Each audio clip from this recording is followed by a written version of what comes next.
All right, good morning. I'm going to call the meeting to order at 9 or 9:01, depending on which clock you're looking at. Calling the meeting to order, I want to acknowledge that we work, we live, and play here in Mi'kma'ki, which is the traditional territory of the Mi'kmaq people, and we are all treaty people. As part of our commitment to reconciliation, we will be meeting with the several of the members of council of the WFN council, and looking for opportunities to collaborate for the sort of combined benefit of our community members. So that will be exciting. That's coming up in November. So our first order of business, as always, is approval of the agenda today. So I'm not sure, Council, are there any changes to the agenda as circulated? Any additions? Hearing none, I recognize, Madam Clerk, if you could record that Councillor Fancy is absent. Accept the regrets of Councillor Fancy from today's meeting. Can I get a motion to approve the agenda as circulated? Moved by Councillor Jenkins. Is there a second to the motion? Seconded by Councillor Merrill. All those in favor? Carried. We have the minutes for the regular council meeting, which was held September 23rd of 2025. Any additions or changes and review of the minutes from that meeting? Seeing none, could I get a motion to approve the minutes as circulated? Moved by Councillor Carver, seconded by Councillor Jenkins. I gotta have the good peripheral vision now with this new this new setup. All those in favor? Carried. Okay. Section 4 is public comments. Is there any member of the public who would like to provide a comment to? Would Paul like to speak to council today? Okay, and Paul knows the ground rules if he did want to come, so, okay. I'll call again. Paul, do you want to talk? And for the third time, Paul, do you want to talk? No, okay. No members of the community addressing us this morning. No delegations or presentations either. Geez, we're moving right along. On to unfinished business. So 6.1 is the council implementation report. Now, council, we tabled this last time because there were a couple of questions for clarification that had emerged at the September 23rd, 2025 meeting, and we were not joined by our municipal clerk at that meeting. As she was at the AMANS conference. So the report was tabled to allow members of the council the opportunity to ask clarifying questions. And I just want to say, so it's great if we can identify if there are items that we want clarified, but of course, the municipal clerk isn't the actual person who's responsible for all the business items in here. She's responsible for compiling the business items and presenting them to us. So if there are any inquiries or items that you would like clarified, certainly appropriate to identify them now, but not appropriate to expect the clerk to be able to ask those questions immediately, but she can facilitate the, obtaining the requested information from the appropriate department or staff member and then get back to us. So at this time, I'm wondering, in review of the implementation report as contained in today's agenda package, are there any items for clarification that you'd like to identify at this time? So there was one, the one that we had spoken about was just the timing with respect to a report coming back on Main and Market, and it had said it was the September 23rd meeting, which was confusing to us because that was at the September 23rd meeting and there wasn't the report, and so it was that it was intended to actually come to today's meeting. So that one was clarified. But any other items for clarification that you'd like to identify at this time, Council? Okay, seeing none, because this motion was tabled at the last meeting, I'll need a motion to take it from the table So looking for a motion that the motion to receive the council implementation report be taken from the table. Okay, go ahead. Not looking to put a motion forward, but I did notice dated May 13th, 2025, and I don't believe we've had this discussion before, but it's in regard to the motion that Councillor Jenkins made about community groups posting signage, and it says in the comments, staff review has commenced, date for report not yet determined, a clear definition of community groups as requested may be helpful, and so I'm just wondering if we need to provide further information to staff based on that comment in the council. What page is that on, Deputy Mayor Charlton? Which page? 25 of 214.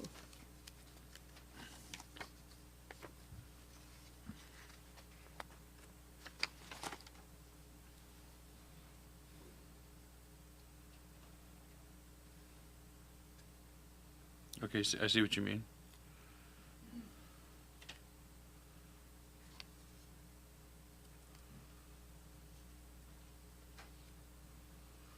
Okay, so yeah, go ahead, CEO Thorpe. Yeah, so Mr. Mayor, as outlined on the TVs, you can see her now on the report there. We're requesting as staff additional detail. Are we speaking of service clubs specifically, or is there a larger group the council would like to see us reporting on? I see. Would you like a discussion on that now, or would you like to take that offline, or? If council has additional information at this point, would be happy to discuss it. Otherwise, happy to take it offline if you prefer. Okay, and this one came from, there was I believe it was the Lions Club, or one of the service groups. It was a Lions Club who requested that they put up signage at the adjacent to the Hank Snow Museum at the traffic lights there, if I'm remembering that properly. And so I don't know, do any members of council feel strongly about what sort of community groups would be eligible to be included to have signage at that location?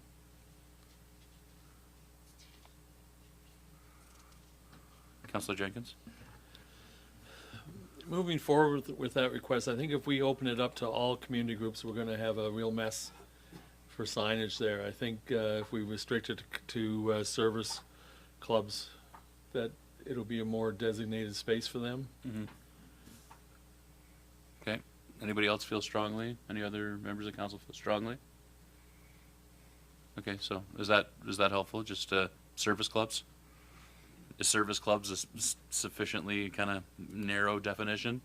Yes, Mr. Mayor, thank you. Thank you. Any other questions or clarifications from the implementation report?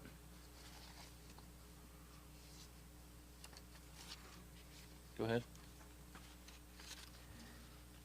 Just also on page 27 of 214, it's dated March 11th, 2025. It's a motion to explore heat pumps at the Liverpool Fire Hall. I just noticed under the last two columns, there's no information there, and so I'm just wondering if that was an error or if we would expect an update on that to follow after. I think also on page 29 of 214 and 30 of 214, there are a few others in that same scenario, Heritage Advisory Committee being one, but I would assume that's because that hasn't met yet, but I'm just wondering if there's any further clarifications on the gaps just in those few columns. Go ahead, CEO Thorpe. So, Mr. Mayor, what we can do is have take a look back, double check all of the missing data there, and fill it out. And Deputy Mayor Charlton's correct in that, with some of the committees that aren't currently meeting or that we're getting back online, there'll be that's the reason for the delay there with some of those specifics. Go ahead, Deputy Mayor Charlton. And lastly, just wondering about the particular columns that reference the policy/strategic initiatives coordinator. I'm just wondering if that position has been posted yet, if we are advertising for that currently. So, Mr. Mayor, that position is not currently advertised. Our deputy CAO starts next Monday, the 20th, and would like that individual to be part of the hiring process, as that will be one of their direct reports. So, council will see the posting for that policy position come up shortly after the deputy CAO starts next week. Thanks. Anything further on the implementation report? Thank you, Madam Clerk, for your work in preparing it. So at this time, I will look for a motion to receive the council implementation report be taken from the table. Moved by Deputy Mayor Charlton, seconded by Councillor Jenkins. All those in favor of taking it off the table? Okay, and now secondly, look for a motion to accept the report for information. Moved by Councillor Romero, seconded by Councillor Carver. All those in favor? Carried. Thanks. Okay, no new staff reports from today. For today. We do have a couple bylaws and policies to look at. So the first one, Director Vino, could you please come forward to provide us with an overview of item 8.1, which is discussing the new administrative policy number 56 on utility assistance or rebate. And I will flag for you, council, that as this is an administrative policy and we haven't actually seen the language of the policy for is it 3 days? 3 days for 7 days, right? 7 days. So we haven't had this in front of us for 7 days. So if you're not comfortable, if you don't feel that you've had enough time to consider the policy as presented here, we can certainly punt it to a future meeting. But this is reflective, I believe. The contents of it are reflective of what we've discussed and workshopped with respect to protecting low-income households against increased utility consumer charges. So we have that option, though. We have that option because I think it also bears noting that it's going to be a while before any of our utility customers are impacted by the increased cost, because we still have to go through the process of the utility review board, the regulator, looking at it. But in any case, I know it was the interest of council, it was a priority of council to have our staff put forward a policy and a program to ensure that we could protect folks against the rising costs associated with the water utility. So we do have that option, though. We don't have to look at this today if folks feel like they would like some more time to take a look at it. With that, I'll hand it over to you, Director Vino. Good morning, Council. During budget deliberations for 25-26 fiscal year, Council allocated $15,000 for utility customer rebates to assist users of the utility in mitigating rate increases expected as a result of the rate study currently underway. Staff have drafted the attached policy 56, which outlines the following qualifying criteria, application process, and administrative responsibility. Administrative Policy 56 sets the rebate amount for 25-26 at $200 per user per fiscal year. Qualifying thresholds will be adjusted to replicate the thresholds in Administrative Policy number 9 annually. The application will become part of the tax exemption application per Administrative Policy number 9 tax exemption. I just want to let Council know that when drafting this, I did look at some other municipalities. For example, West Hants has something very similar, and I kind of used that as a template and then married it into what we currently offer for Administrative Policy number 9. So we don't want to reinvent the wheel. We want to make sure that it's very easy for people to apply for one. They can apply for the other at the same time. So that breaks down that barrier. Of course, staff always help people that need it. So I am more than happy to answer any questions. This is my first crack at it, so council can decide if it's what they want. If they need some tweaking, please let me know. I have included a draft of the policy. I'm not going to read it over verbatim. And I believe I've also included, a copy of the application, which is the current application that we have for our tax exemption with just an added line for the utility rebate. So again, it's like, let's not reinvent the wheel. We already have something that's working well. Let's just add on to it. Any questions for Director Vino on the draft policy or her report? Councilor Merrill? So with the 15,000 that was allowed, and 200 per user per fiscal year, it'll accommodate approximately 75 applications. So do we know, first of all, it's a wonderful idea combining them both, but do we have any idea how many residents that are benefiting from the tax exemption are water utility residents? I don't off the top of my head, but it was something that I thought about when I was drafting this policy. What happens if we run out of money? And so my thought was that if we get to our 15,000, threshold, I will then come back to council and say, okay, so we've had a really good uptake on our rebate. We're at our $15,000 limit. Do I have permission to add another 5, 10, whatever to the budget for that year as an unbudgeted expense for council to be approved? But I don't have the breakdown of that list of people who qualified for the tax exemption that may or may not live within the districts that are covered, 13 and some of Milton that are covered by the water utility. Further questions? Deputy Mayor Charlton? Thank you. Director Vino, in regards to the $200 credit being applied, it references for a rebate to be applied, the balance owing on the account must be paid in full. Does this follow the same principle as the tax rebate? Like, is the process the same? I'm just wondering if you could clarify that. Thank you. So it doesn't, because the way that we do, typically if we pass the budget before the tax bills are generated, our tax clerk has already applied the credit because from the previous year, so that's done. So it's already reflected in their bills. So then we don't have to write the checks. This year we had to write checks after the fact. That is something that was in the West Hants policy. It's something that I can certainly take out, but there was a reason it was in there. And I wasn't able to contact anybody to find out why.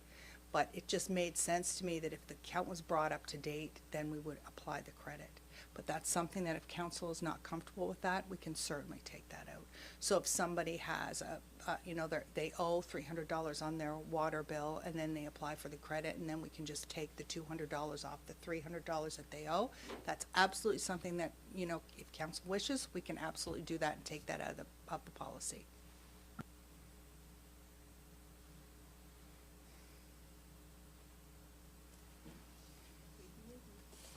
And so, I guess my question is, so it's up to 200, because I think when we were looking at the projected average cost for utility customer, that we were looking at that the average was going to be around $170 something per annum. Is that right?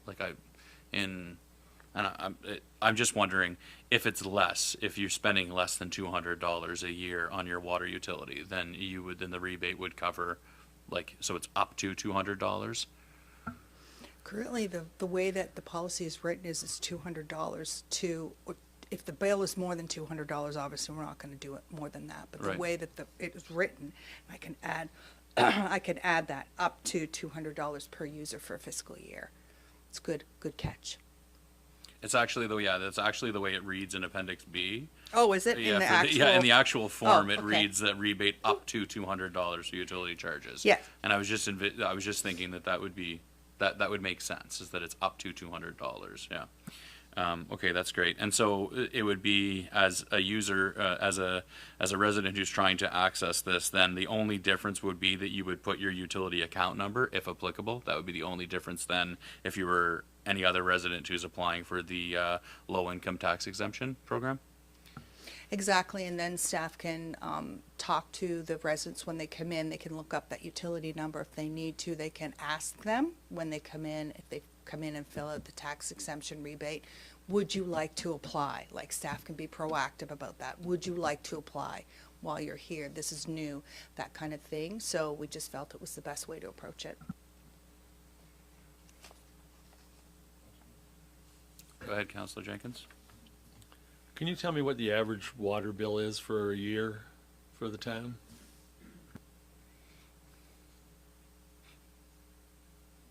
It's about $320 currently. I think it's $82.61 per quarter. So I did the math in my head. So generally, nobody uses less than $200 worth of water. Is that correct? That's correct. Okay. Any other questions?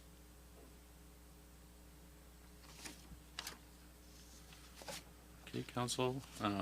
Again, the notice period was a little short, but if council is comfortable, I'll look for someone to move that the Council Region of Queens Municipality adopt administrative policy number 56, utility assistance rebate program as presented. Moved by Councillor Jenkins, seconded by Councillor Wenzel. Discussion or debate on it?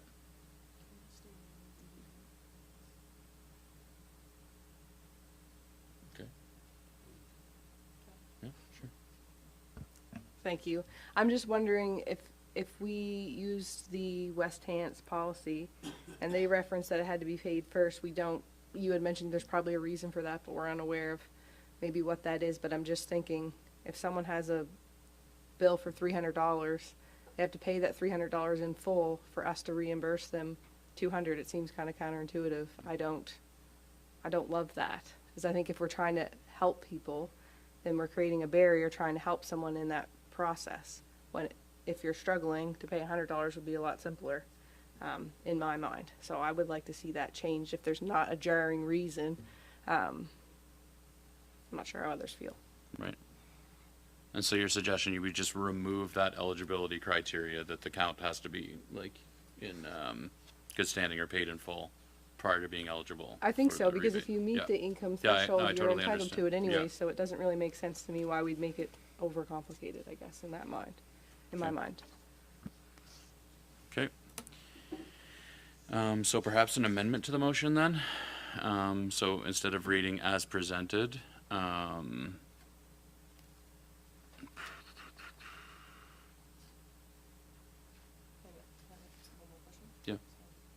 Also, just in the fact that if we didn't have the 7 days notice, I just feel like maybe that amendment could be made. This isn't gonna be something that's going to be initiated right away anyway, so that amendment could be made. And we could have this policy come back at our next meeting of council, then we follow the notice. I think if we've raised concerns in the past, at least from my experience in previous term, about not having that 7 days, I think if we really say we want to have the 7 days, then we should set that precedent. And so I would be in favor of this being amendment to include that text removed about the having to be paid in full, and then it coming back at the next council meeting. I think that would be my preference. Not Okay, so- sure others feel.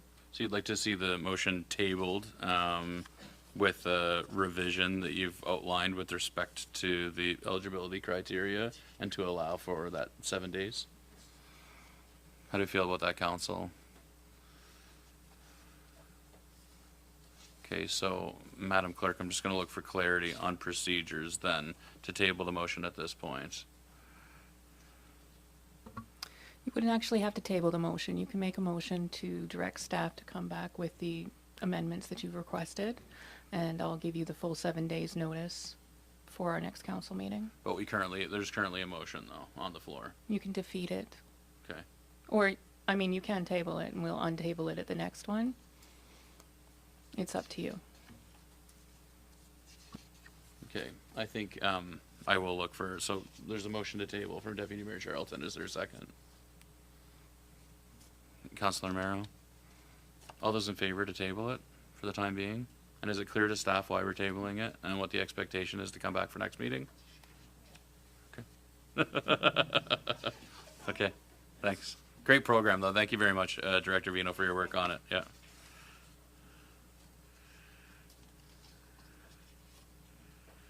Okay, so next order of business is 8.2, which is an amendment to policy number 23, respecting meetings of council.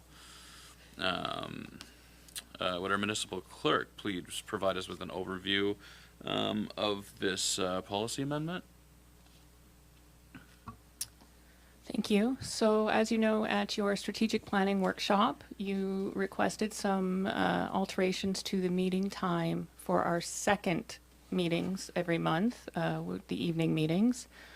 So after some discussion, consensus was that you would like to start the meetings at 4 and begin with your closed session, and then open it up to open session at 5:30, at which time the public would be able to come in. Of course, to change our meeting times, we have to alter our policy. So this is the policy amended with your changes.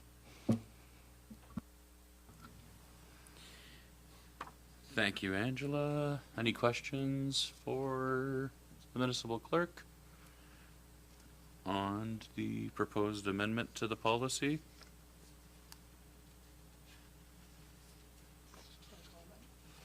Okay, go ahead, Deputy Mayor Charlton. Thank you. Yeah, I'm very much in favor of this. I think we need to make some adjustments here because we end up with some really, really late nights, and closed session stuff tends to be fairly heavy. So I think if we can get that out of the way early on, it would be better.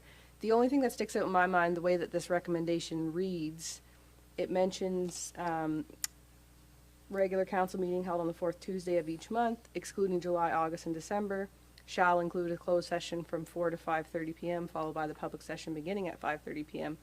And I know that we don't meet in the evening in July, August, and December, but I'm just wondering the way that reads, if the public would think that that has those 3, July, August, and December, have a special time. So I'm just wondering, and I don't have an amendment off the top of my head, but I'm looking for assistance with that, because I don't know if we just take that part out, because I guess for simplicity, I just wouldn't want to confuse anyone and they think, well, what time do they meet in July, August, and December when we actually don't meet? I think it kind of flushes that out further on in the policy, and so maybe I'm overthinking it, but I just wanted to raise that concern. You could add the language excluding July, August, and December when there is no second meeting.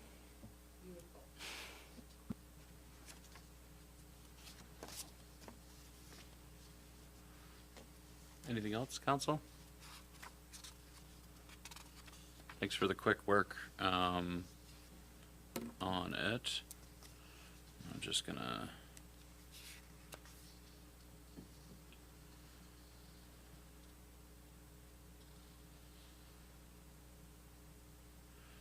so the proposed, the suggested, okay, so I'm just thinking, So we don't have a motion on the floor. there's no motion. Add that in. Yeah, I'm just looking at adding it in. Sure. Yeah, please. I move that the Council of Region of Queens Municipality approve the amendment to Policy 23 respecting meetings of council to state that the regular council meeting held on the fourth Tuesday of each month, excluding July, August, and December, when there are no sessions scheduled, shall include a closed session from 4 p.m. to 5:30 p.m., followed by the public session beginning at 5:30 p.m. Thank you. Deputy Mayor Charlton, is there a second to the motion? Seconded by Councillor Jenkins. Discussion or debate?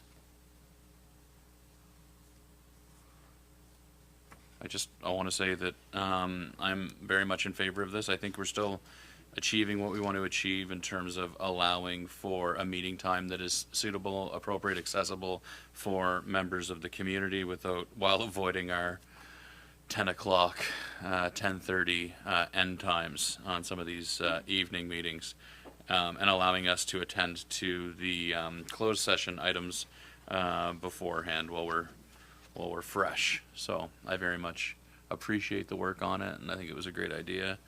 And we're going to continue to look to find ways to improve how we meet as a council. All those in favor? Carried.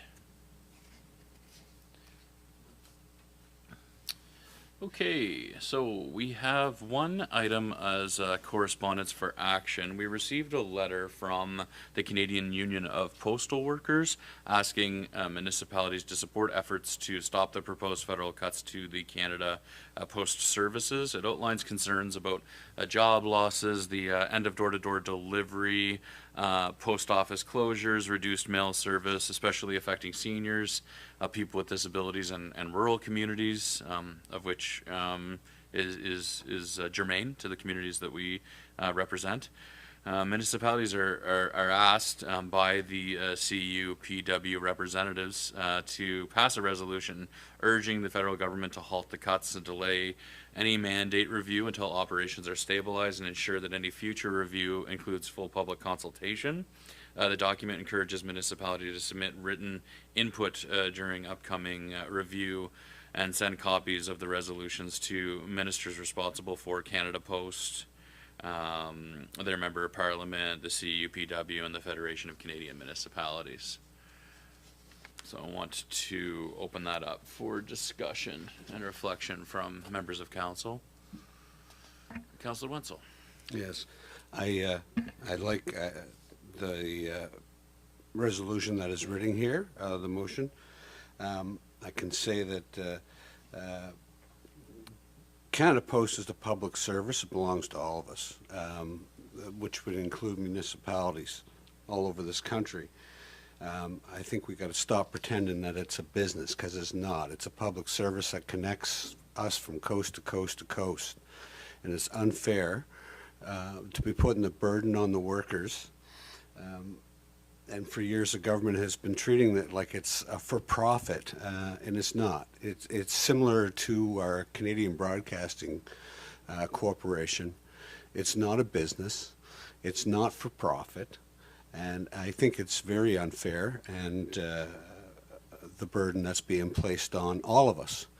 And I totally support the motion that is written here. Thank you. Perhaps then, Councillor Wenzel, would you like to move? Would you like to read the motion and move so that we can debate it as council? Sure. I'll read the motion. That the Council of Region of Queens Municipality express its opposition to the proposed service reductions and closures affecting Canada Post, and that the municipality formally write to the Honourable Joel Lightbound, Minister of Government Transportation, Public Works and Procurement, to demand an immediate halt to the proposed service cuts, request that no mandate review proceed until Canada Post returns to stabilized operations, and insist that any review of Canada Post and the Canadian Postal Service Charter be conducted through a full, transparent, and public consultation process that includes municipal governments, key stakeholders, and residents across all regions of Canada. And I so move. Further debate or discussion?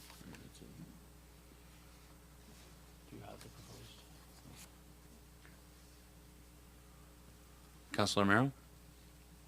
There was a second part to that as well. There's a third one, but we can deal with this motion now and look for a secondary motion. But is there a debate, discussion? Councillor Jenkins? I feel if we start writing letters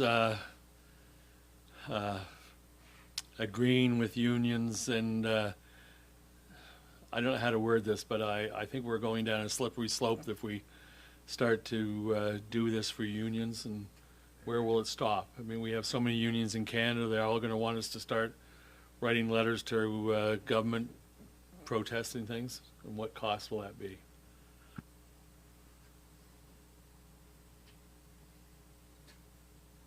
Oh, right. I need a second to the motion. Pardon me. Seconded by Councillor Carver. Thank you, Madam Clerk. Any further debate? You're confused on the motion? Well, yeah, because I'm just looking at the agenda package and there's like whereas. Sorry, well, do you want me to reread the motion? Under suggested motion. Yeah, I think folks who don't have the package in front of them. It's pretty much, it's the motion, though, that Councillor Wenzel read out is reflective of the resolution that's put forward within the requested resolution put forward in the letter. And so how do we as a municipality feel about it? So we've heard from Councillor Jenkins concerns about setting a precedent in advocating for or adopting a stance in favor of a union like this in this circumstance. Councillor Wenzel has stated these feels it's appropriate for our municipality to adopt this stance. Not sure how others feel.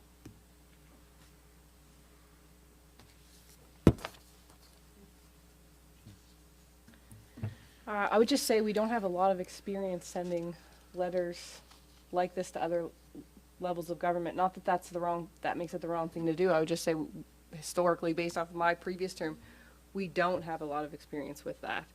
I just reread that motion, and I think it's just it's advocating for consultation with our residents, which I think is our role. So I based off what I understand, unless staff have something that they'd like to flag, where we're heading into a slippery slope, at this point, I don't see an issue with us sending a letter asking for them to hold it until the proper consultation is done, and a few of those other suggestions. I am looking at staff just to see if there are any red flags that need to be raised, and maybe there are not.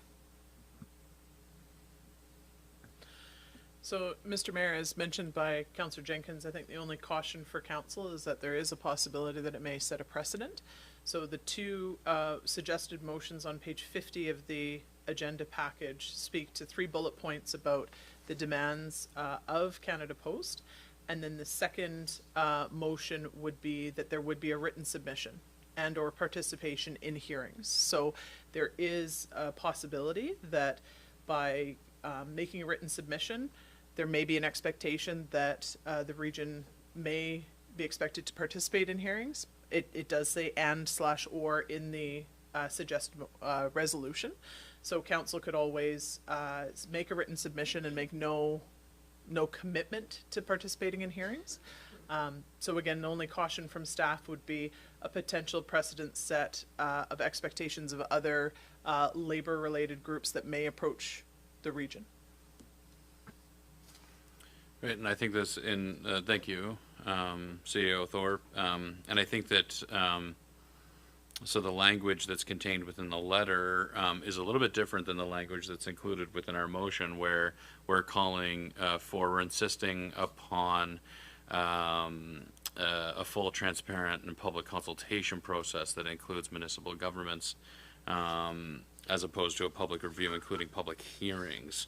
So it's slightly different, but you can hear what you're saying. Indeed. But in plain language, I guess the motion put forward by Councillor Jenkins would be communicating, by Councillor Wenzel, would be communicating that our expectation or advocating our advocacy that that there be a halt to the proposed service cuts, that a mandate review proceed only after there's been a stabilized operations, and then an insistence that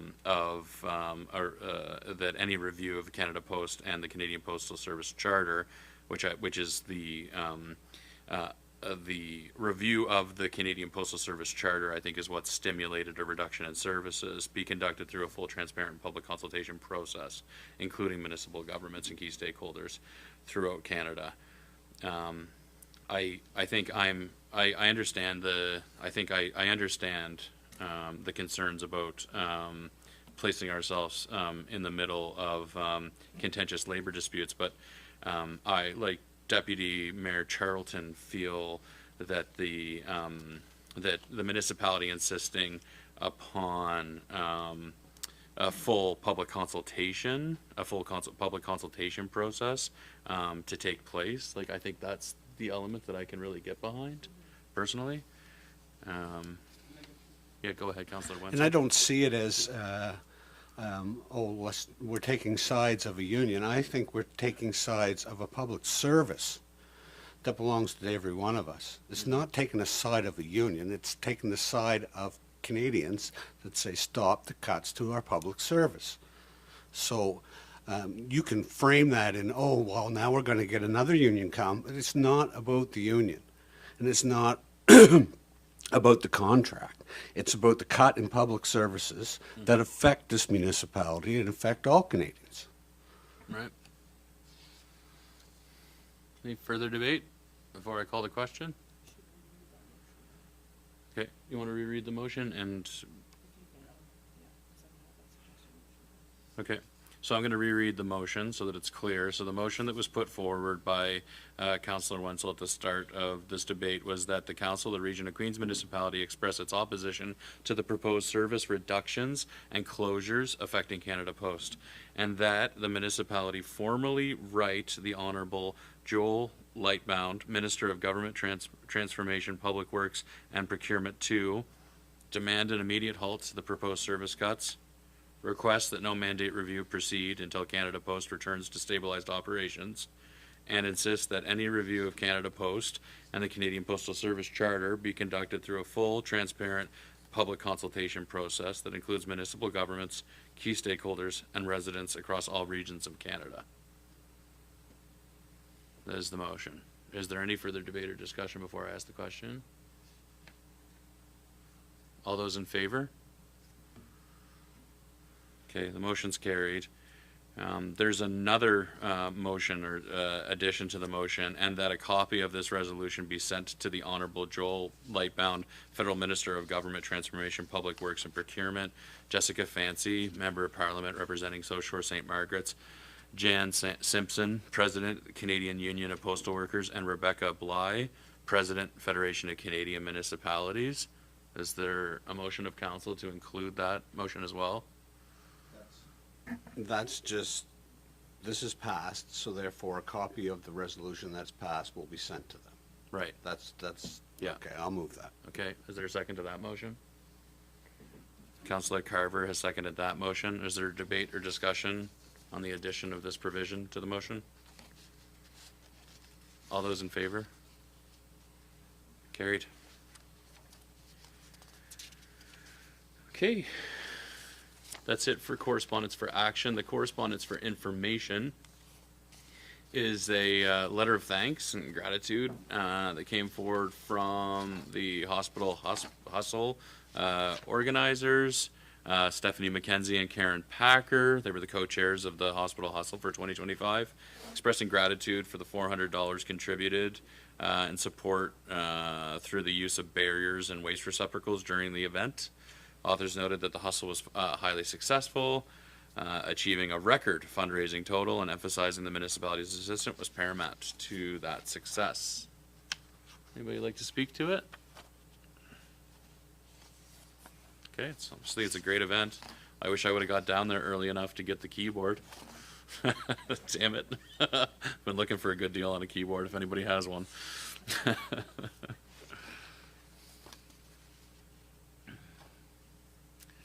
Nothing to report from previous in-camera sessions. So at this time, I will move on to section 12, which is my mayor's report.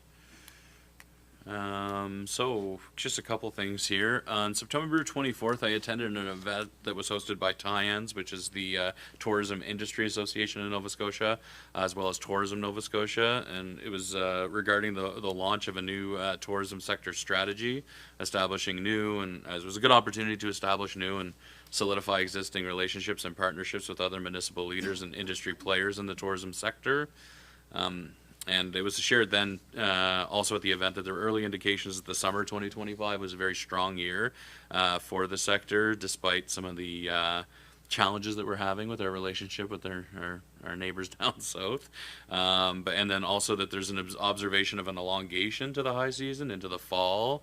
I think anecdotally I'm still seeing many visitors throughout the region. So that's good to see, because I know that the businesses engaged in the tourism industry are always looking at an expansive season. September 29th, I was honored to accompany Queens County's Volunteer of the Year, Jean Robinson, as she was honored at the Provincial Volunteer Awards ceremony in Halifax. I wanted to say it was really well done by the folks at Communities, Culture, Tourism, and Heritage and the provincial government. It was a real top-notch event. Thanks to all the volunteers throughout Queens County for your contributions that you make to our community.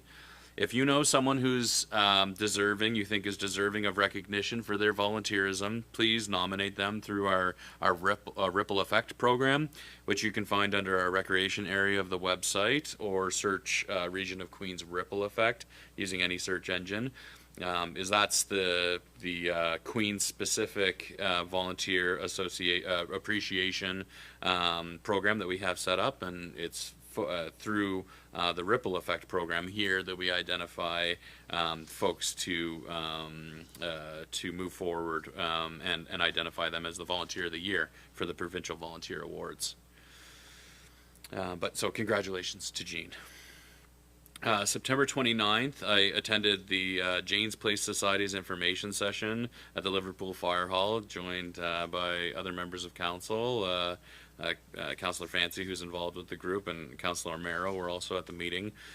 This group's looking at establishing a second stage housing in Queens County for survivors of domestic violence.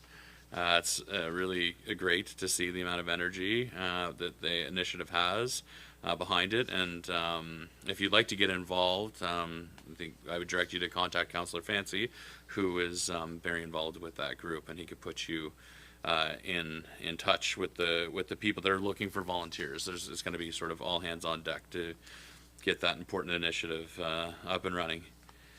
October 2nd, I was joined by staff and members of council at the Queens Community Wellness Network, or Queens Community Connect event. It's held quarterly, so we had our quarterly meeting at the Curling Club. That's always a really good opportunity to look at the different organizations who are contributing to community wellness. And for the first time, we were joined by the new, I believe, executive director, I think was the role, of SODA, which is the South Shore Open Doors Association. And so that's a critical partner in addressing housing insecurity along the South Shore, and they were looking to establish a better presence here in Queens County. So that was a great connection to make and discussion to start, because we know that housing insecurity is felt throughout Queens County, and that we need to do all that we can to make some progress on that file. Last week, so from the Tuesday to the Friday, October 7th to 10th, I intermittently attended the Aquaculture Review Board hearings in Bridgewater with respect to Kelly Cove Salmon's application to expand their open pen salmon farm at the Coffin Island site. Thanks to all of the Queens County residents for their engagement in that process, especially those who gave affidavits and sworn testimonies and were subjected to cross-examination.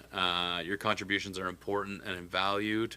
And I have to say, great work by our legal counsel representing Region of Queens as an intervener in opposition to the proposed expansion. It's just too bad that it's in Bridgewater. October 8th, we had a really exciting launch event for the new track and field facility at the Lunenburg Regional High School. So I was joined by, pardon? Oh, what did I say? Oh my goodness. The Liverpool Regional High School.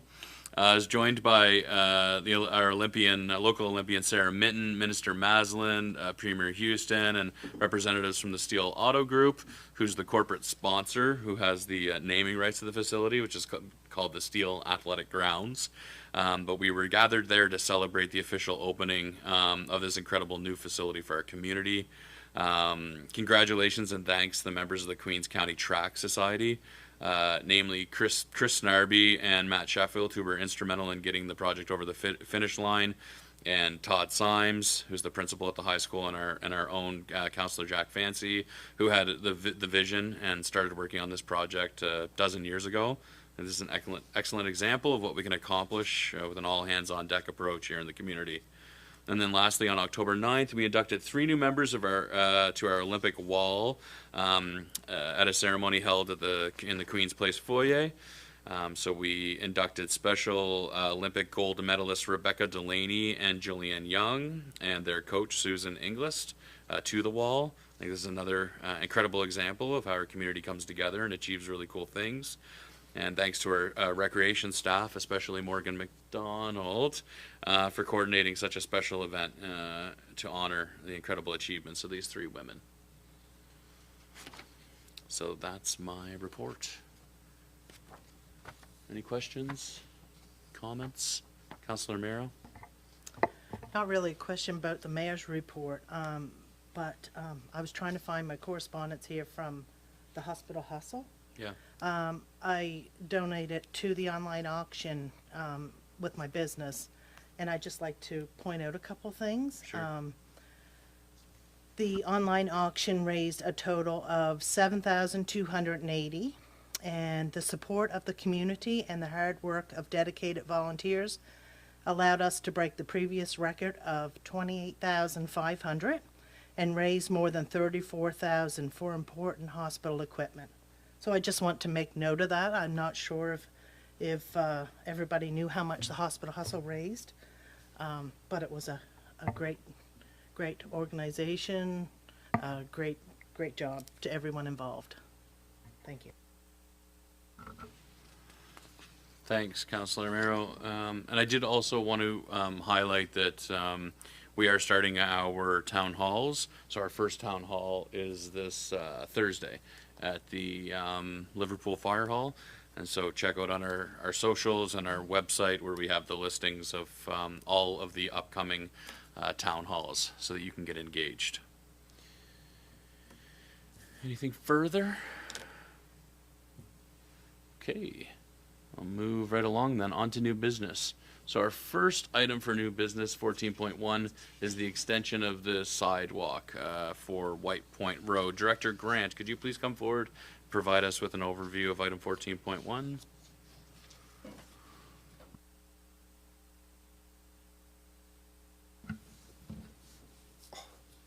Morning. So there's a brief report in front of you. Excuse me. Just outlining, I guess, an approach to expedite that process as council requested. So looking to get the sidewalk moving along White Point Road. So one of the solutions as recommended is to look for a external project manager who could take that concept and deliver the outcome of the project up to a cost of $72,600, which represents about 10% of the overall project budget of $726,000. So just so council's clear, that cost is in addition to the $72,600 or $726,000 proposed. There's also alternatives suggested in there, which would be to look at delaying the universal washroom project at the splash pad, or just maintaining the status quo for this year. So just for clarity then, we'd be looking at expected completion date of fall 2026 if we go sort of with the status quo option here. That's correct. So securing an external project manager would enable us to get that project moving. Likely the construction would happen probably late winter, early spring, but we would expect to be operational by early spring. Questions for Director Grant? Go ahead, Councillor Miro. So I just have a question. It says the staff will begin work on the sidewalk construction project in winter of 2026, completing the project by fall of 2026. That's right. So if we were to maintain status quo, that was our plan, was to get it designed this winter with construction starting next spring and have it operational by the fall at the latest. So it'll start in the winter of 2025 and complete 2026 then? Yeah.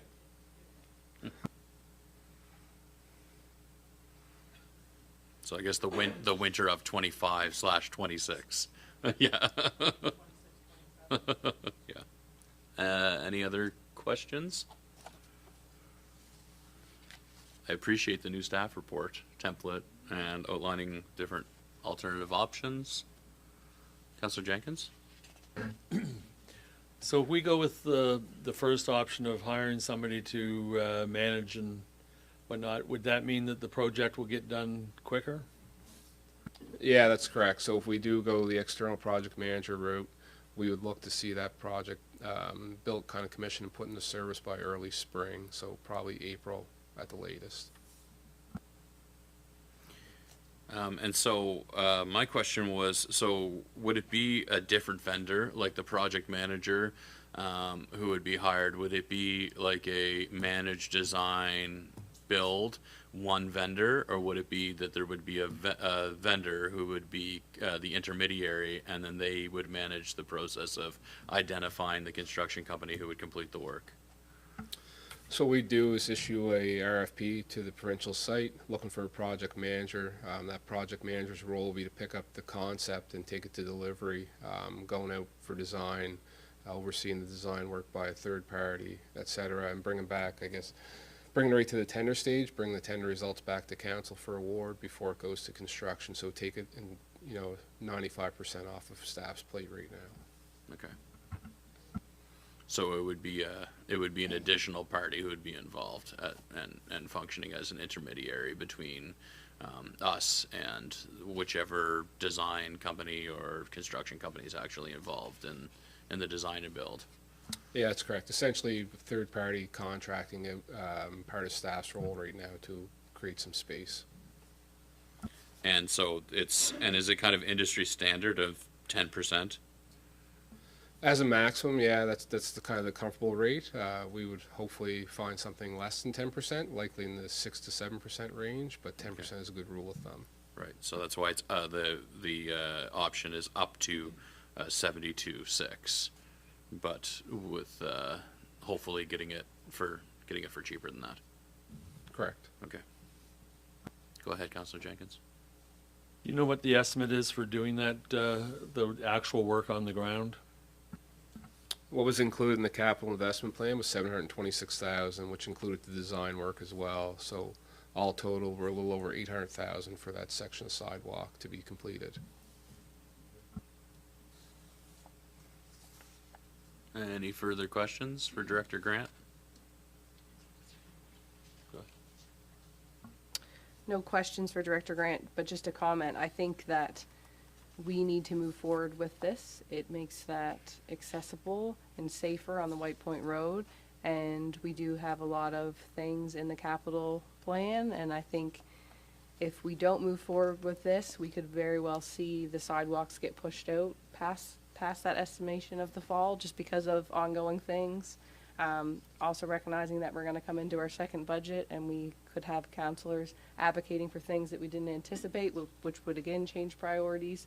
And so I personally am in favor of contracting a third party to manage this so that we can have that sidewalk put in place as soon as possible. Would you like to put forward a motion, Deputy Mayor Charlton? I certainly would. I will move that the Council of Region of Queens Municipality direct staff to contract a third party to manage the sidewalk construction project on White Point Road at a cost of up to $72,600 plus HST. Is there a second? Seconded by Councillor Jenkins. Debate? We've already heard a bit of debate from Deputy Mayor Charlton. Discussion? Councillor Mera? I have to agree with Deputy Mayor Charlton. This is ways that we're going to get a few things completed that our staff doesn't have time for, and I totally agree. Thank you. Further debate or discussion? Does anybody oppose the motion?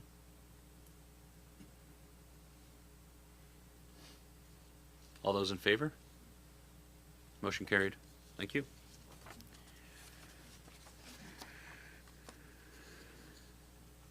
Okay, next item is 14.2, the Main and Market traffic study. Oh, Director Grant, you didn't go anywhere. Look at you.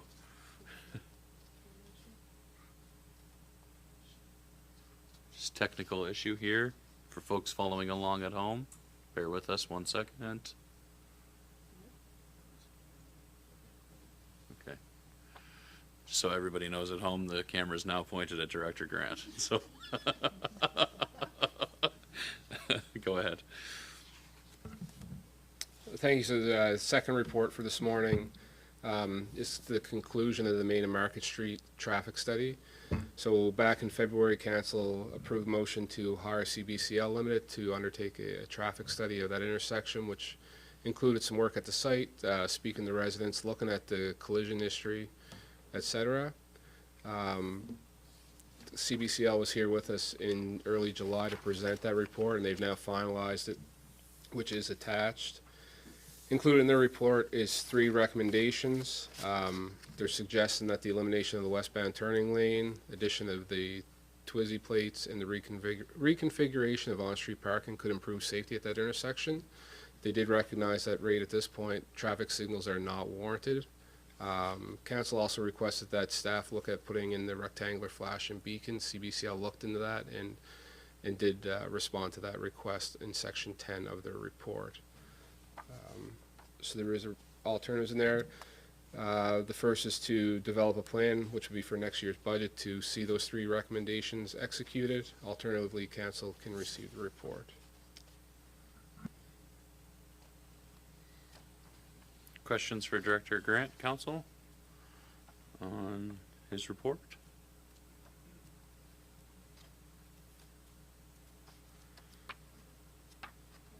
Deputy Mayor Charlton? Thank you. I'm just wondering, in regard to the addenda items, I believe it's under addenda number 3, page 171 of 214. Question 2, please clarify RQM's expectations regarding the field level engagement with pedestrians and cyclists. Is there a minimum survey duration or minimum sample size for this? Also, is RQM okay with undertaking this task in February, March, when pedestrian/cyclist activity would generally be lower, or should it be done during warmer weather in the spring when this kind of AT activity is likely to be higher? So I just wanted to note that, as that's the first time I've seen these addenda items, I really appreciate all of the information attached in this report. But I'm just wondering, my understanding in reading all of this information was on the build, I think it was, they called it like Build 2035 or something. It had taken into consideration future development in Queens, specifically Mount Pleasant, et cetera, adding to that intersection. And when it looked at if there was a need for traffic signals now, they weren't warranted.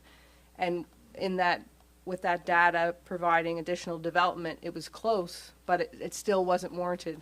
Now, when I see this and read this, I think if this information would have taken place in the summer when the activity would have been higher, where's the point where it becomes warranted, because it is so close? And so I'm just wondering if you have any concern there, Director Grant, recognizing that information, because if I remember correctly, when our previous council moved forward with this study, it was so that we could pull the trigger on the lights when it was warranted. And now, knowing that this was sort of raised, I assume, by one of the proponents, I'm just wondering what your thoughts are on that. Thank you. Sure. Yeah. So maybe some confusion there. So the question in the addenda is in regards to a kind of a field level investigation with residents, users of the roadway, which would be kind of unrelated to the traffic signal warrant analysis. So the warrant analysis is part of the TAC manual, which is a separate mechanism to address traffic lights, whereas this was more intended to get to the site, speak to the folks that are feeling the issues or the pressure there, to see what they perceive as being the risk and what the hazards are, etc. But the field level investigation would not have triggered the traffic signals. So regardless whether it was whether it happened in March or in the summertime, would have had the same results. So the traffic signal warrant looks at user groups, user speeds, etc. It doesn't take into consideration the season because it's all peak volume triggers. So it would have addressed the concerns that you're raising there, kind of from a different avenue, I suppose. Does that make any sense? Not entirely, just because I'm thinking the peak volumes in February, March compared to June, July, August would be, in my mind, quite different, because I'm just thinking about the amount of tourists and things. Like, Main Street looks a lot different in the summer versus February or March, and so I just have some concerns around that. That's all. Yeah, so just to be very clear, so the synchro analysis would look at the peak volumes in the summertime or in the peak part of the year for the warrant analysis. So regardless whether they did the desktop study in February, March, it would still incorporate all of the kind of concerns that you're raising, and they're addressed in their study.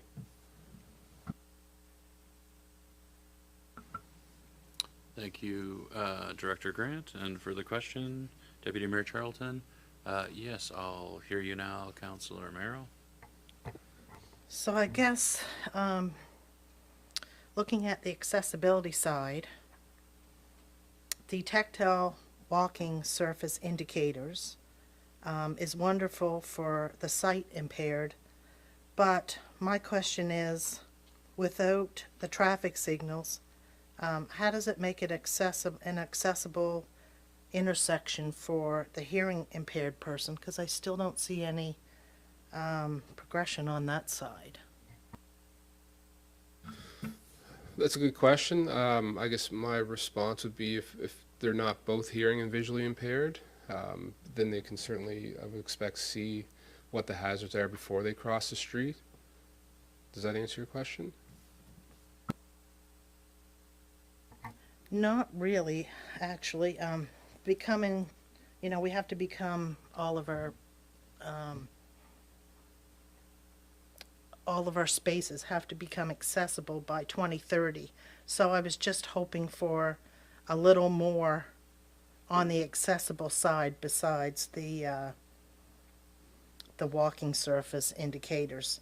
And I just feel that I see where it's not warranted for traffic signals, but I'm not sure how you would address say a deaf person trying to access that crosswalk area.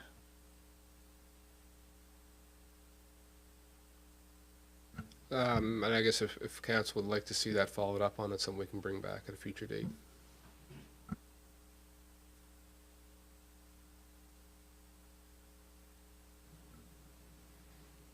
Any further questions or comments?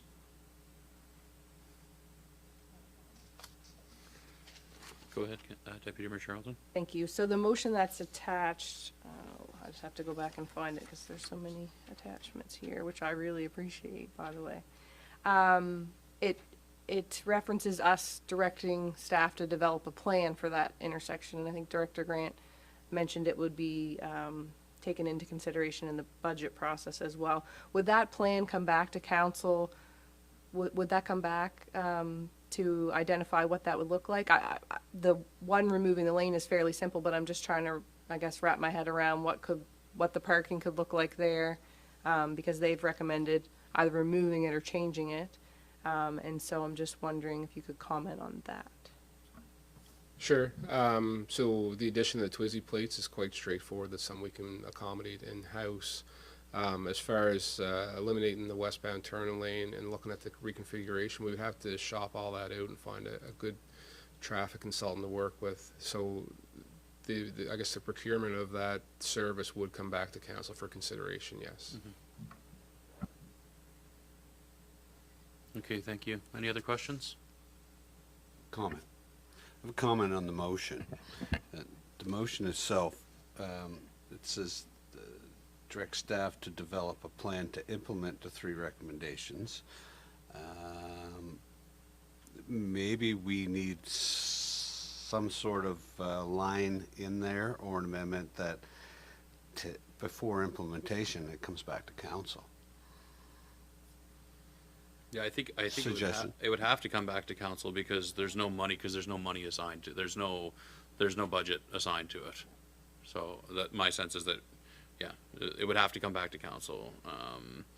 After a plan is developed, it would have to come back to council because there is no money assigned to it in the budget. Is that fair to say? CAO Thorpe? Yes, Mr. Mayor, that's accurate. With no current budget monies set aside, it would be appropriate, it would be required for staff to come back. Just a note with Councillor Romero's mention as well, if meeting current or future accessibility standards is a priority of council, I would encourage council to include that in your motion as well to ensure that we're capturing that properly in future work of staff.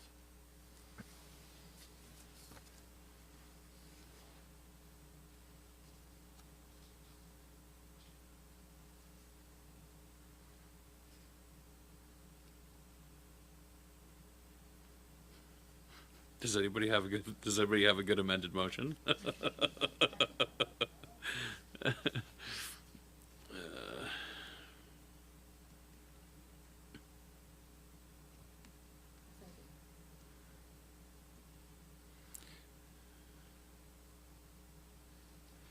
I can take a crack at it. I've proposed a motion, so I'll look for a motion that the Council of Region of Queens Municipality direct staff to develop a plan to implement the three recommendations of the CBCL traffic study final report, which meets present and future accessibility standards for the intersection of Main Street and Market Street. Does that sound okay? Is there a member of council who would like to put that motion forward? Deputy Mayor Charlton, is there a second to the motion?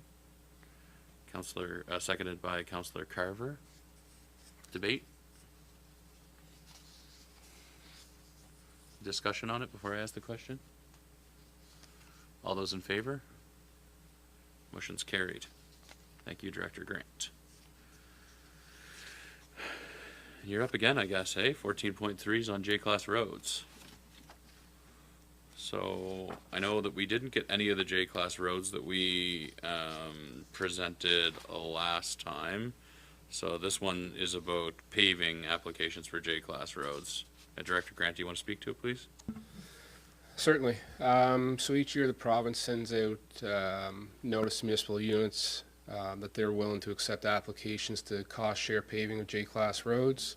Applications due this year again on October 31st. So we're here this morning representing, I guess, last year's information. So last year we presented to council, which is attached, an assessment of the J-Class roads and their condition. That information led council to recommend 7 segments from within the county to be presented to the province for application. As you mentioned, all those were denied. So we're here, I guess, with the same information this year. The conditions are basically the same. The ranking hasn't changed. And I guess it's council's will to apply for the same 7 sections or propose alternative segments for provincial review.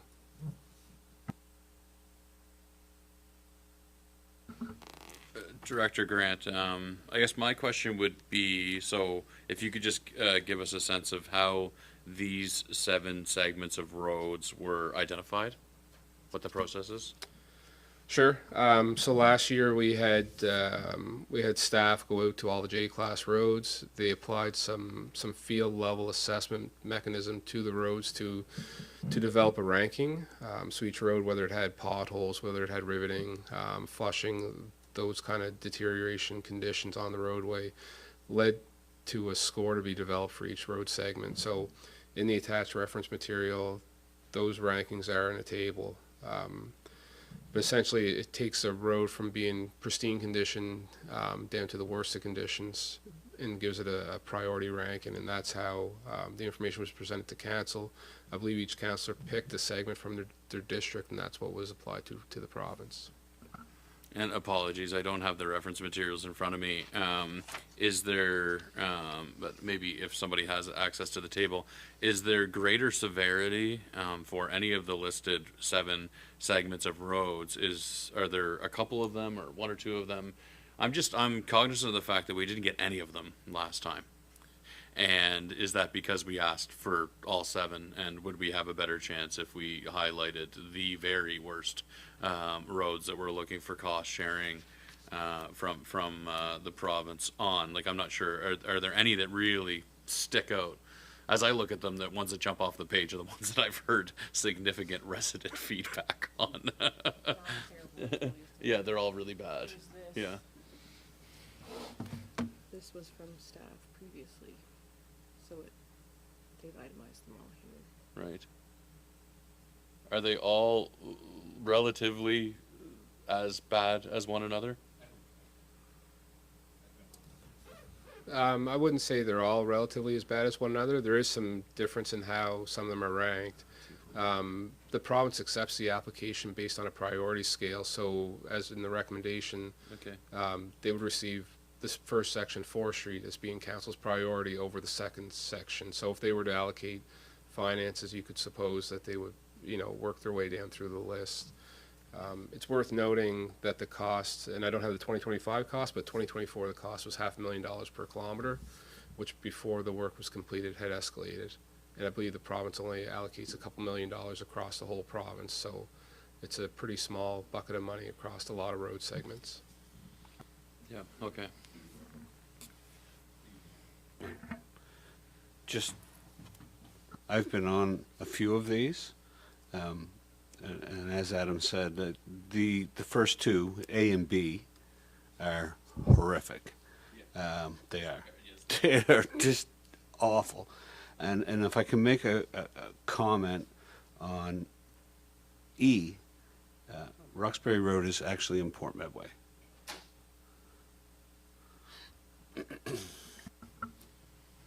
It's always interesting what is Mill Village and what is Port Medway.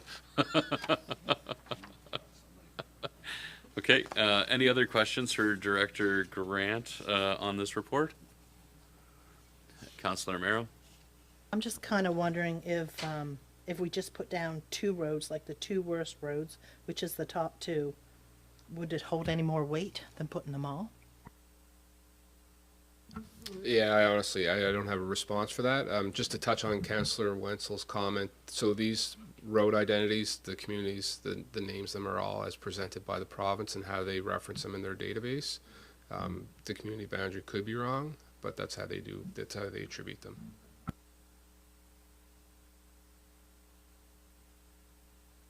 I mean, in my discussion with the provincial government, it appears it's obvious to me that that the J-Class road program is underfunded, and they talk about it like it's a $2 million program, but it's actually only $1 million provincial money that's allocated. The other $1 million comes from municipalities, and so within that context, I think we do need to be as strategic as we can possibly be. And I will say that this is a Schedule A item before the NSFM, and is going to be a major point of discussion and debate as we renegotiate the shared service arrangements and agreements with the province. J-Class roads are badly underfunded, and we know that there are lots of roads in Queens County that are of a residential character that are paved, that we badly need support from the provincial government to attend to the poor conditions of those roads. So it's an ongoing area of concern and advocacy, for sure, and something I'm sure we're going to be talking about at the upcoming conference of the NSFM. But is there a member of council who's willing to make the motion as contained, or a different motion? Deputy Mayor Charlton? I think sending a list this long isn't necessary. We're never going to get these, and even when we could provide one, it doesn't mean that we'll get that one either. But maybe to previous comments, if we submitted the worst two, and hope to try to get maybe one of them, that would be great. And if not, I think we're just going to have to continue to repeat that process, because in no world will we get all of these with the amount of funds that are allocated for them. So I would be prepared to make a motion that the Council of the Region of Queens Municipality submit an application to the Province of Nova Scotia for cost-shared paving of the following J-Class road segments. 1, 334 meters of 0717 Forest Street, Milton, and 2, 553 meters of 0684 Emino Road in Brooklyn. It's motion is seconded by Councillor Wenzel. I'd like to amend the motion to include 163 meters of 0655 French Street in South Brookfield. I agree. I like the idea of being more focused. I just think that we ought to include that small segment of French Street in South Brookfield as well as a high priority. If there's a member of council who would move to make an amendment to include number 3, 163 meters of 0686 M. Smith Road in Liverpool, or pardon me, I read that wrong. 163 meters of 0655 French Street in South Brookfield. Just wondering if I add it into my motion, that that's probably the simplest. Just looking for direction from our clerk. That can be a friendly amendment as long as you and the seconder agree. Okay. So Is there- I'm okay with that. Is there, okay, and is that okay, a friendly amendment? Okay. So I'll just reiterate it then. The motion that was moved by Deputy Mayor Charlton, seconded by Councillor Wenzel, with a friendly amendment will read that the Council of Region of Queens Municipality submit an application of to the province of Nova Scotia for cost-sharing paving of the following J-class road segments. Number 1, 334 meters of 07174 Street, Milton. Number 2, 553 meters of 0684 M&O Road, Brooklyn. And number 3, 163 meters of 0655 French Street, South Brookfield. Debate? Discussion? All those in favor? Carried.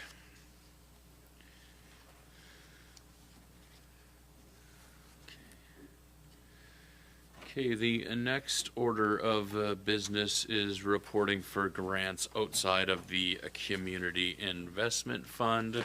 Director Vino, if you could please provide us with an overview on that business item.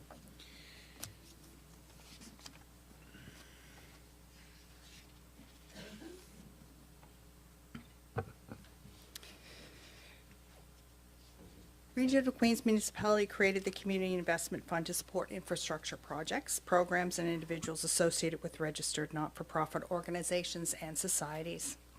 Annual funding is awarded to groups focused on athletics, education, environment, culture, community, recreation, sport, heritage, or social activities within Queens County.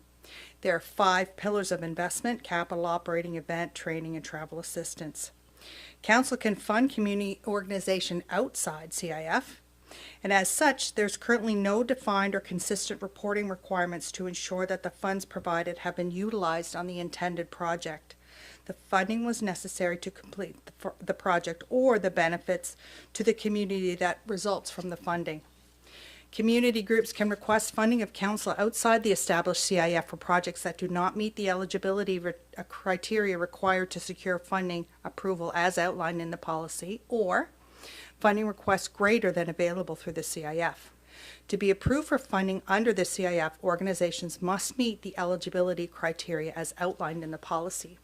Financial need must be demonstrated, and wages are not an eligible project cost. Staff are seeking direction from council in establishing specific reporting requirements for those registered nonprofit organizations, societies, and community groups that receive funding outside the CIF. Staff recommend that to be considered for funding outside the CIF, organizations will be required to present to council prior to commencing the initiative, outlining activities that would be supported by the funding and the corresponding benefits to the community. The presentation would include financial information to support the need for outside funding, including why the organization is ineligible under the CIF. The presentation would demonstrate financial and incorporating a summary of revenues, expenses, and bank account balances, and would also include a plan for future sustainability. A letter of funding request on the organization letterhead would be submitted to council summarizing the presentation.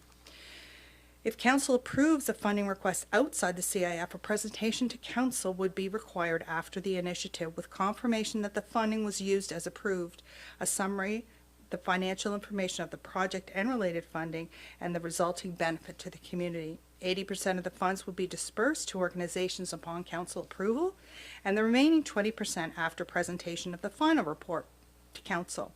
A letter summarizing the final project report as presented to council would be submitted to the Finance Department to initiate disbursement of remaining funds. Annual funding is at the discretion of council during the annual budget process, and as such, no grant funding will be automatically included in the budget for subsequent year for council deliberation without a presentation and request being made to council as outlined above. This is something that staff would request for clarification. We have significant funding this fiscal year outside of the CIF.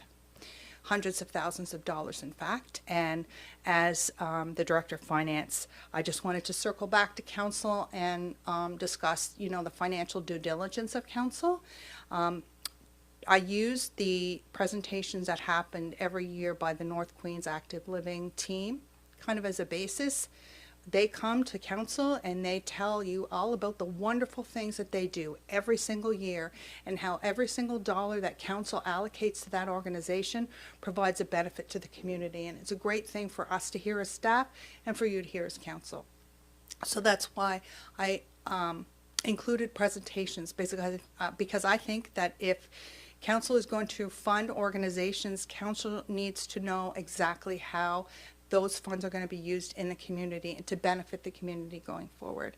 Again, this is just a staff recommendation. Council can agree or not or change. So just as a summary, so if an organization would like to apply for funding outside of the Community Investment Fund, they present to council. They outline the activities and the benefits to the community that that funding will provide. They provide you with financial information to support the need for funding and explain why they're not eligible for CIF. Summary revenues and expenses for the project with account balances and their plan for future sustainability.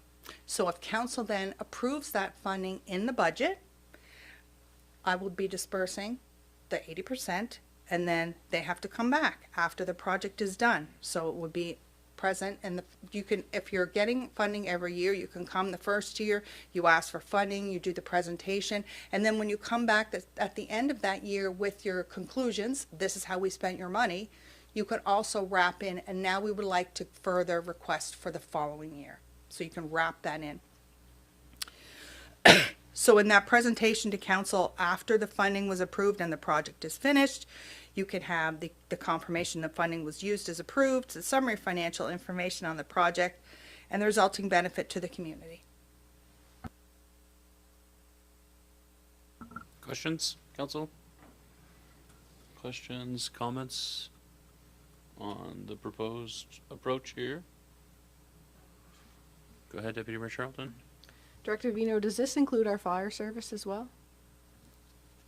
No, it does not, but it could. But right now, the fire services report with financial information every year. They have someone outside their department prepare it. It's not necessarily an accounting firm. And they don't obviously come and present to council every year. And they receive significantly more than the people who are applying, would be applying under this, for example. I'll take the last Greenfield funding, for example, the recreations of I think it was $20,000. Yeah, so the fire departments get significantly more than that. It wasn't directed towards the fire service, but that could be something that could be included if that was council's wish. Thank you. I was just trying to get an understanding of who would be involved in this and who wouldn't be. So thank you for that. Not suggesting that the fire service needs to come present to us to give us their benefits of the community. I am not suggesting that at all. Thanks. We do have, I think it's $400,000 right now in the budget that is available for community organizations to use for grant leveraging, which is another reason why I'm sitting here. It's not just the $10,000 or the $20,000 anymore. Council's becoming a lot more involved in supporting the infrastructure needs of our community and our organizational groups, and so therefore the funding amount is getting higher. And so therefore I felt as Director of Finance that I needed to circle back in terms of reporting for due diligence for things like that.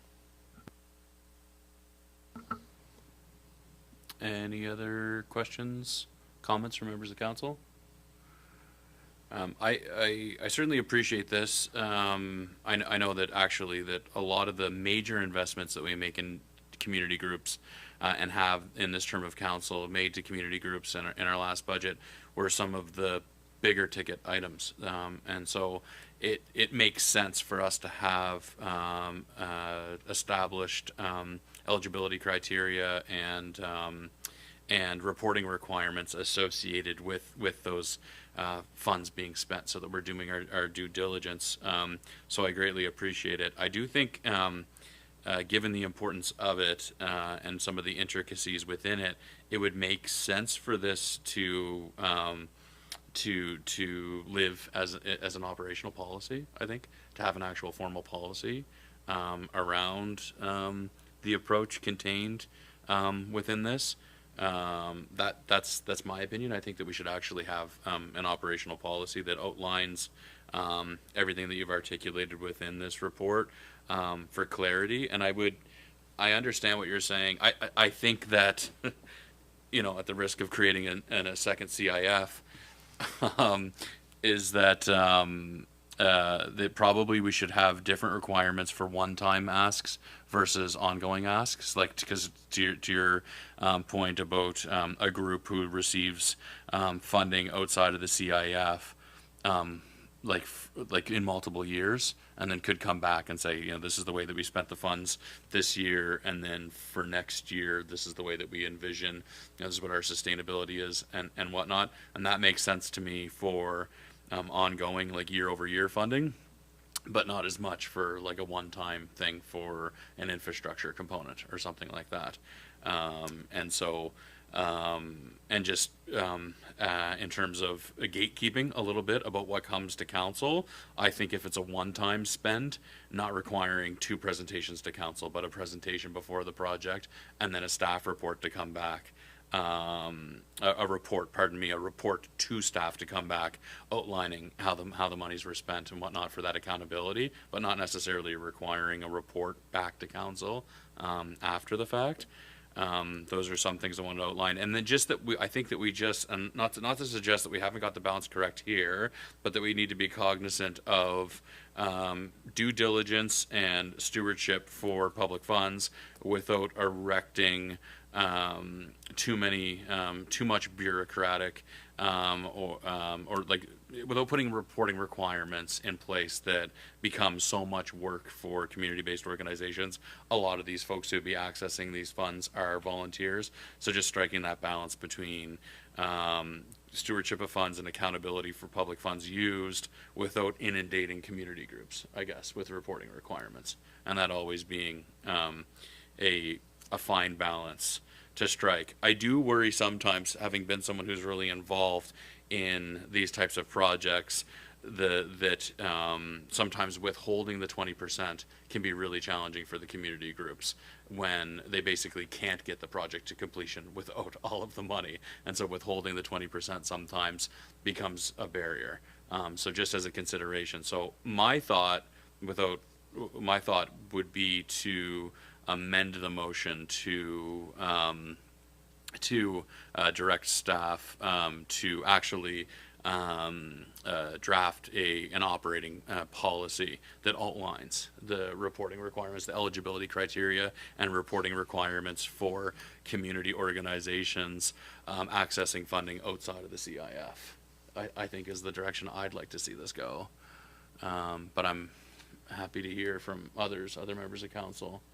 In terms I think it's a really good idea. I think it's something we need to put in place, given that we, as a council, have spent a lot of money outside of the CIF, have supported community organizations outside of the CIF, and then there does need to be some mechanisms to ensure that we're doing that appropriately.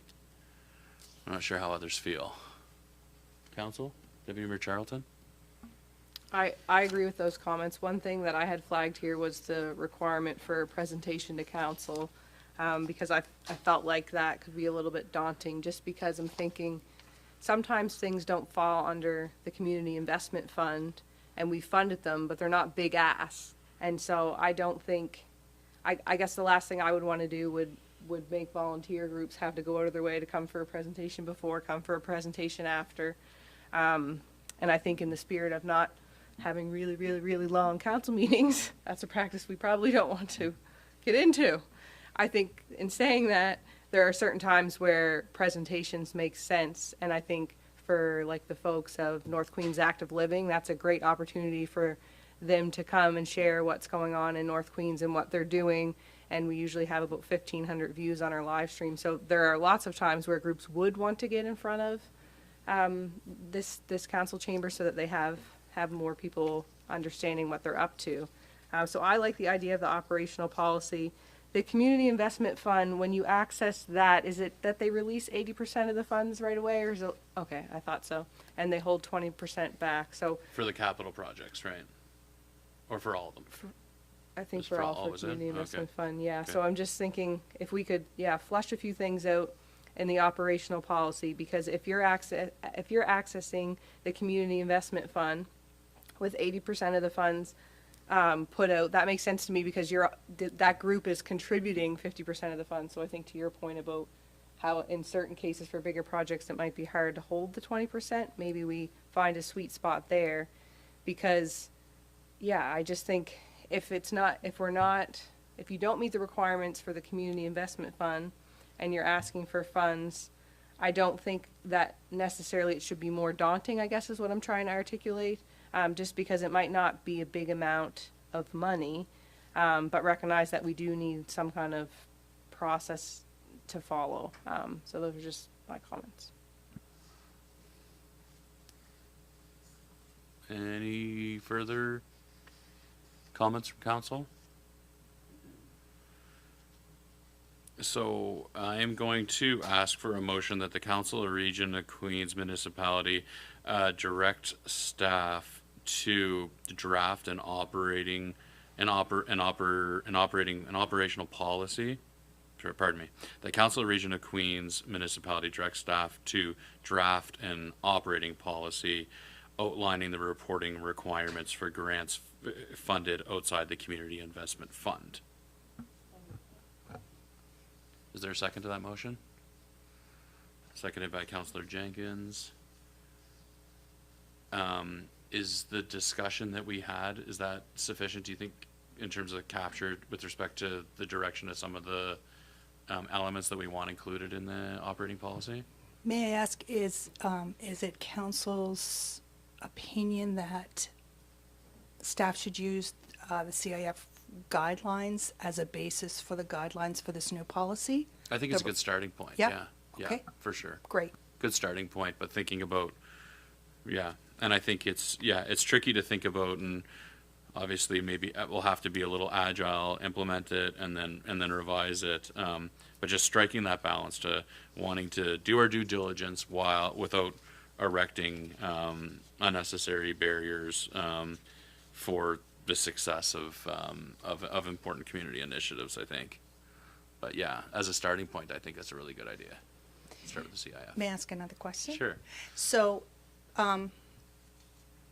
perhaps it would be because I'm thinking of when Ms. Drazina came and had a request of council for the Queens Food Bank support. Mm. That wasn't a big presentation, but she came, she spoke to council. Council got a chance to ask her questions. Mm-hmm. And so that, I think that was, maybe the presentation was not the right word, but that was my thought, was that someone could come from the organization and then they could make the ask. Council would have the opportunity then to ask questions. If that's not important to council for what you consider to be the small asks, I need to know what the small asks are.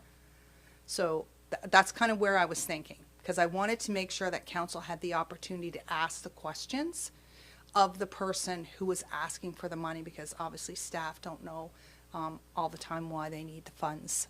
Right. And I think for the most part, the real small asks are going to go through the CIF anyway. Right. Yeah.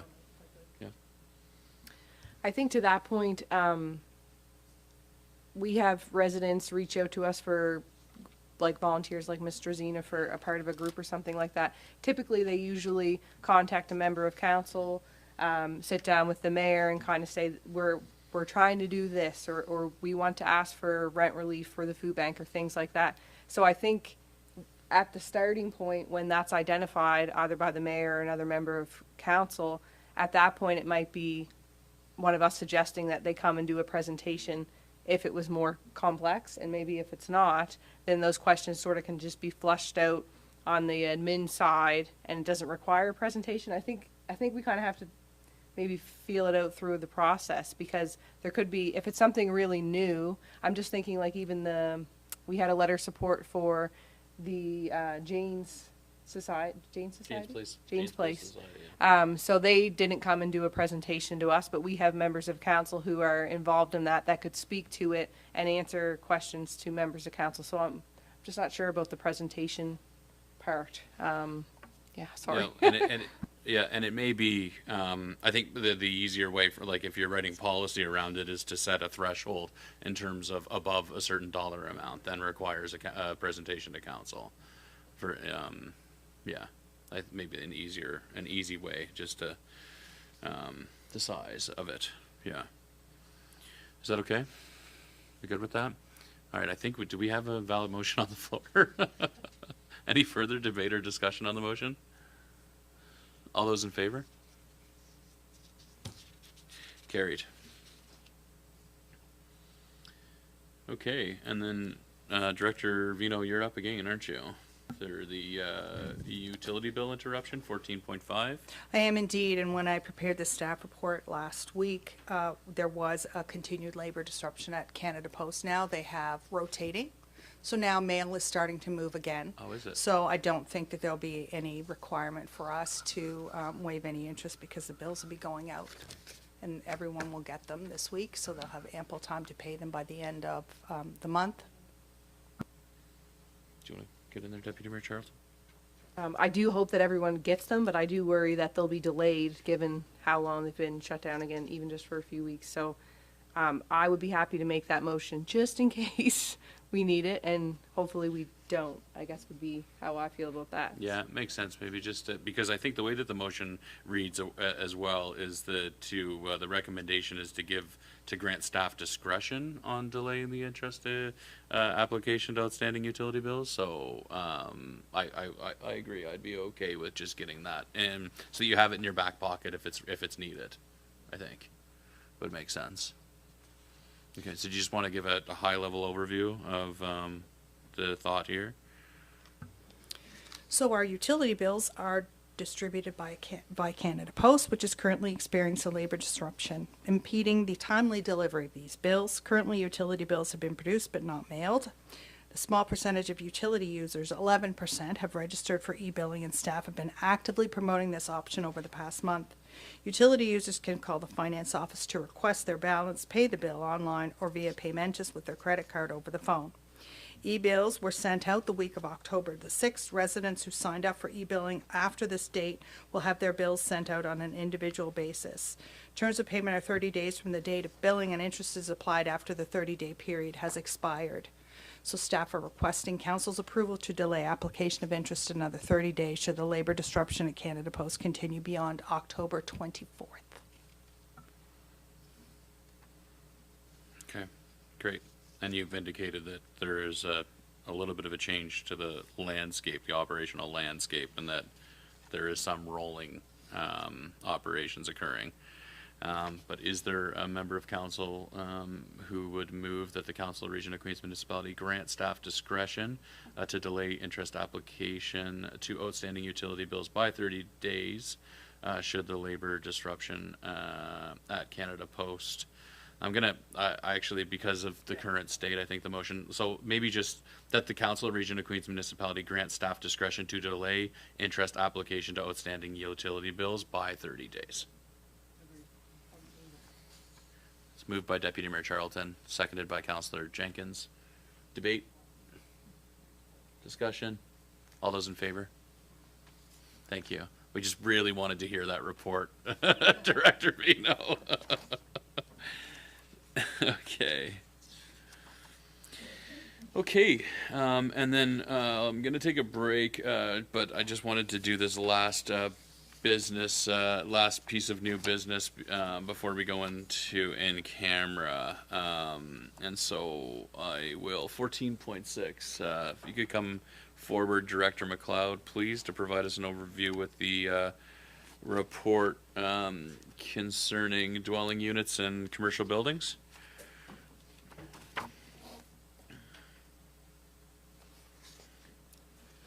Whenever you're ready, Director McLeod. Absolutely. Thank you, Mr. Mayor. So just a brief background. The municipality has received an application from the owners of the property at 194 Main Street in Liverpool, proposing amendments to the municipality's land use bylaw. The proposed amendments would allow for a greater amount of the ground floor area of the commercial building to be utilized for residential purposes. So the owners are proposing to renovate the existing building to create 2 commercial spaces along Main Street and the remainder of the building to be utilized for residential dwelling units, indoor parking, as well as some storage units for the tenants of the building. Under the current regulations in the land use bylaw, dwelling units can be considered in commercial buildings through a site plan approval process. The evaluation criteria for this process, however, limits the amount of residential space to a maximum of 50% of the ground floor area of the commercial building. So given the significant size of the building at 194 Main Street, 50% of the ground floor area of the building creates some challenges for the owners of the building. So they have thus requested amendments to this provision of the bylaw. In September of 2025, the Planning Advisory Committee met to discuss the application. There was a general desire of the committee for flexibility in the regulations that would help to revitalize Liverpool's downtown commercial core area. So in that meeting, examples of some regulations from other municipal units were reviewed to see what they were doing to address the situation. So maintaining commercial frontage was one of the primary concerns of the Planning Advisory Committee, as well as establishing minimum depth for that commercial space. So staff were requested to prepare some draft amendments reflecting the site plan approval process to incorporate maintaining commercial core frontage and commercial depths.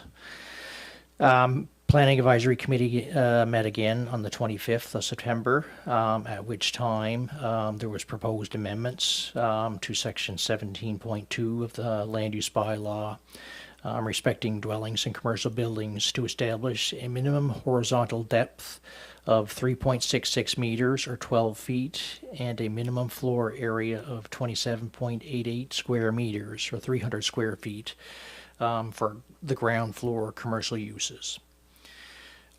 Several alternatives or options that Council of the Region of Queens Municipality give notice of its intention to amend the land use bylaw to change site plan approval provisions for dwellings and commercial buildings to allow for greater ground floor area to be utilized for residential uses, as identified in Appendix C of the staff report. And with that a public hearing be held on November the 12th in council chambers. And the other option is that Council of the Region Queens Municipality deny the application. So with any proposed amendments, I think it's useful for the council to be aware that any proposed amendments would apply not only to the applicant's property, but would apply to all other owners of property of commercial buildings who want to convert more than 50% of the ground floor area to residential uses.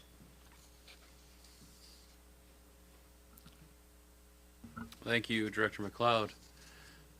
Council, any questions to Director McLeod on his report or the draft amendments to the land use bylaw that are proposed here and recommended by the Planning Advisory Committee? Yes. I'd like to hear from the Deputy Mayor who's on the Planning Advisory Committee. I'm lost a little bit in this. I did follow it, came to a couple of the hearings. So what exactly are we saying now? Can I have better, clear language to understand? Sure.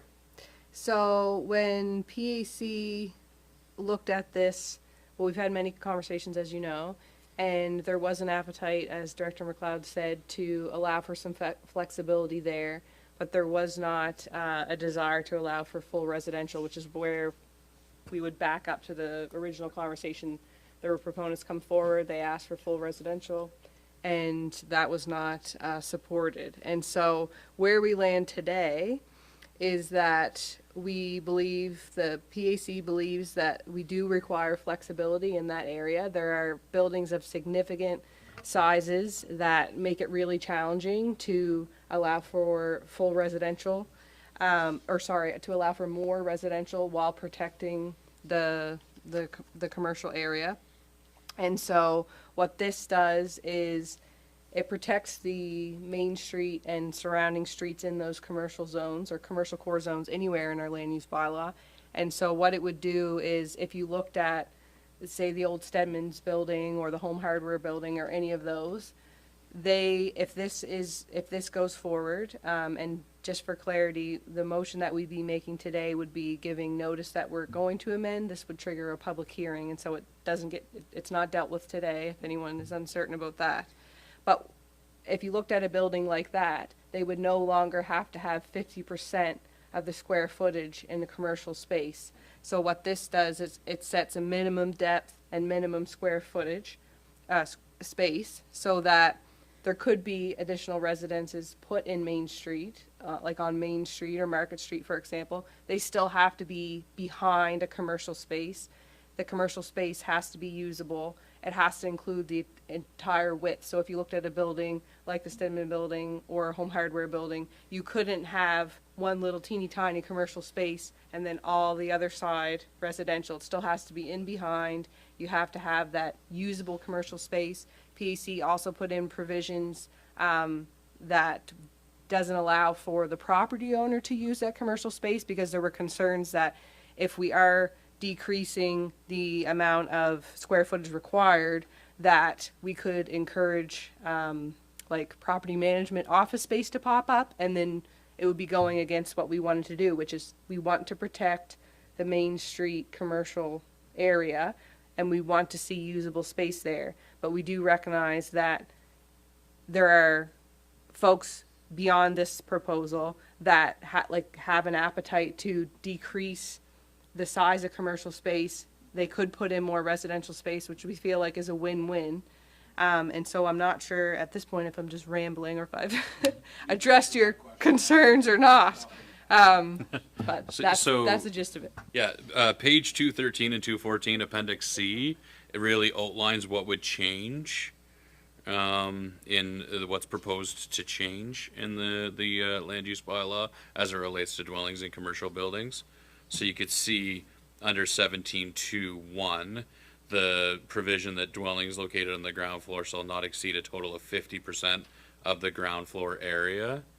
And so the removal of that, and then the addition of these provisions about, to Deputy Mayor Charlton's point, that the whole building facade on the main floor be commercial, except for entrances, that those commercial spaces had to be a minimum depth, minimum horizontal depth of 12 feet or 3.66 meters, a minimum floor area of 27.88 square meters, and that those units, those commercial units on the ground floor, can't be occupied by the building owner or building manager as an office. So all of it is designed again to allow for ultimate flexibility for property owners to repurpose the buildings in the downtown core for residential purposes, or if they would like, while maintaining active, usable commercial spaces on the ground floor that looks out to, that has that front facade. Is that fair? That's what this is. Go ahead. And the last thing I would add is Director McLeod had said that any of these, if this amendment goes forward, it could affect everything in that zone. And so that's why the full residential wasn't supported in the first place, because no one wanted to potentially look at Main Street and see it all turn into full residential. And this is where PAC landed with this, because if you're setting the minimum depths and the minimum square footage, it still protects that commercial core, the front-facing buildings, while allowing for some flexibility with more residential space.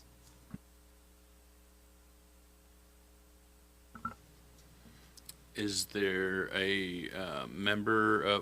Is there any more questions or clarifications for Director McLeod on his report or the proposed amendments that are contained within the report? Okay, I'll look for a motion that the Council of the Region of Queens Municipality give notice of its intention to amend the land use bylaw to change the site plan approval provisions for dwellings and commercial buildings to allow for a greater ground floor area to be utilized for residential uses as identified in Appendix C of the staff report.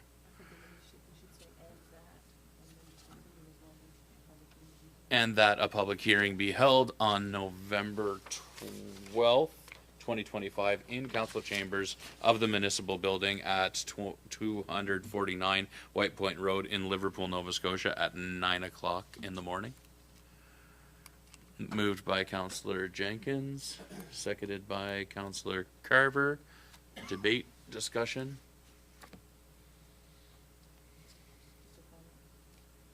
Go ahead. I'd just like to note, just for the public, that the public hearing that will be held on November 12th will be a Wednesday because our regular council meeting falls on Remembrance Day, and so it gets bumped, and so it's not a typical Tuesday, so I think that was worth noting.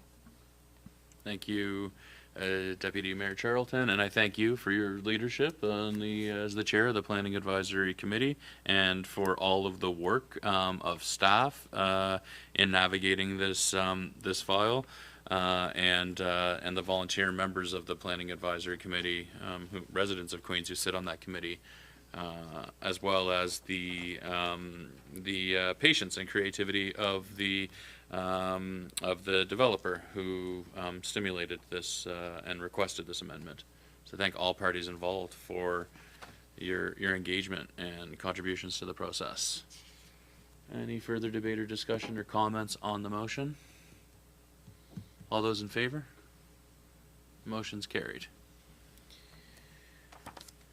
Okay, and at this time, I would look for a motion that the Council of the Region of Queens Municipality move to closed session. Moved by Councillor Merrow, seconded by Councillor Roy. Thank you.